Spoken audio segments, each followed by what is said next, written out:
नमस्कार साथियों।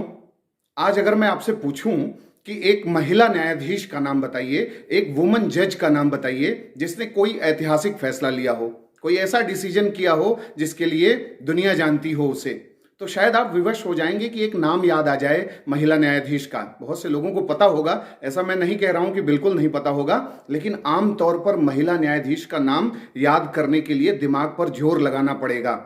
साथियों, आज इस बात पर चर्चा इसलिए हो रही है कि आज का दिन महिला न्यायाधीशों को समर्पित है। आज के दिन अंतर्राष्ट्रीय महिला न्यायाधीश दिवस पूरी दुनिया में यूनाइटेड नेशंस मनाता है।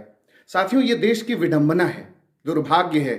आप लोग भी इस बात से सहमत होंगे कि जो महिलाएं न्याय का अस्त्र शस्त्र मानी जाती हैं, सबसे बड़ा इवैल्यूएटर मानी जाती हैं न्याय प्रणाली का, चाहे हम अपने परिवार को देखें, समाज में देखें और तमाम जगहों पर देखें, उन महिलाओं को अधिकार जुडिशरी में ठीक तरीके से नहीं मिला। देश की आज़ादी से लेकर अब तक मात्र 11 ऐसी महिला जज हैं जो सुप्रीम कोर्ट में हैं, और 2021 में ऐतिहासिक बदलाव आया जब 3 लोगों को, महिला जजों को उसमें सुप्रीम कोर्ट में जोड़ा गया। तो कहने का आशय यह है कि जब तक जुडिशरी में महिलाओं का पार्टिसिपेशन नहीं बढ़ेगा, हाई कोर्ट में महिलाओं का पार्टिसिपेशन नहीं बढ़ेगा, जो सेशन कोर्ट है, डिस्ट्रिक्ट कोर्ट है और अलग अलग जितने भी ऐसे ट्रिब्यूनल्स हैं, उसमें महिला न्यायाधीशों की संख्या जब तक नहीं बढ़ेगी, तब तक सेंसिटिव तरीके का जो एक न्याय प्रणाली है वो हो पाना बहुत मुश्किल होगा।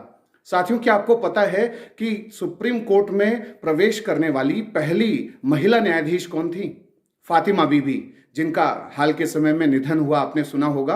और करीब 8 उनके जो भाई बहन थे उसमें सबसे बड़ी थी, और मुस्लिम समुदाय की सारी वर्जनाओं को, सारे रिस्ट्रिक्शंस को किस तरीके से उन्होंने तोड़ते हुए उसमें प्रवेश किया, और खुद उन्होंने कहा कि मैंने दरवाजा तोड़ दिया है। जब 1989 में फातिमा बीबी सुप्रीम कोर्ट की पहली जो है महिला न्यायाधीश बनी थी, तब उन्होंने ऐतिहासिक रूप से इस सब बातों को उठाया था कि कैसे एक पुरुष सत्तात्मक समाज यह सोच रखता है कि महिलाओं को न्यायाधीश बनने से रोका जाए।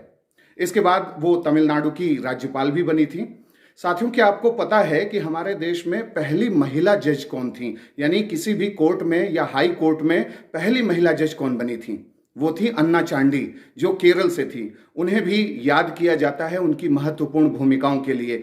और अगर हम बात करें कि हमारे देश में जो हाई कोर्ट की चीफ जस्टिस के रूप में देखें कि पहली महिला मुख्य न्यायाधीश कौन बनी थी, तो वो लीला सेठ थी। हिमाचल प्रदेश में वो 1991 में न्यायाधीश बनी थी, और वो बहुत ही उन्होंने ऐसे ऐतिहासिक काम किए जिसके लिए उन्हें जाना जाता है। उन्होंने जो फास्ट ट्रैक कोर्ट्स था, यानी जो गैंग रेप के केसेस थे, निर्भया कांड जब हुआ था तो जस्टिस वर्मा कमेटी बनी थी, उसमें वो सदस्य थी। और जो आपराधिक जो कानून संशोधन हुआ था 2013 में, उसमें उन्होंने अभूतपूर्व भूमिका निभाई थी।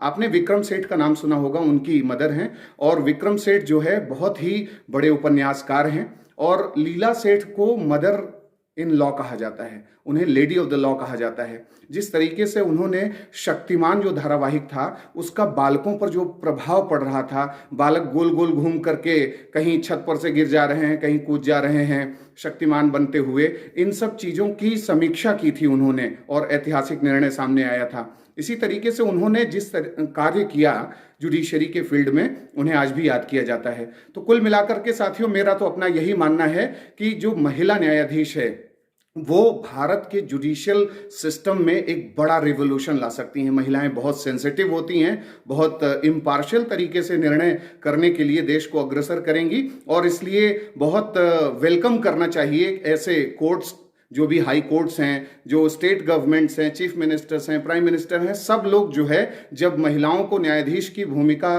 के रूप में उनको आगे बढ़ाने की कोशिश करेंगे, ऐसे लेजिस्लेशन ले आएंगे, तब ज़्यादा बेहतर होगा। साथियों, मैक्सिको की जो पहली महिला मुख्य न्यायाधीश बनी है, उन्होंने भी ये माना है कि पूरे सोसाइटी का कायाकल्प करने में पुरुषों के साथ मिल करके जब साथ मिलेगा महिलाओं का भी, तो ये जो प्रक्रिया है विकास की, न्याय की, ये सब बड़ी समावेशी बन जाएगी। और इसलिए ये बहुत जरूरी हो गया है कि जुडिशरी में एक पार्टिसिपेटरी तरीके से चीज़ों को आगे बढ़ाया जाए और जेंडर जस्टिस को मजबूत किया जाए। तो आपको ये कार्यक्रम कैसा लगा?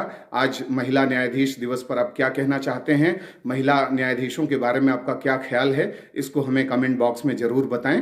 अगले कार्यक्रम के साथ जल्द ही हाजिर होंगे। नमस्कार।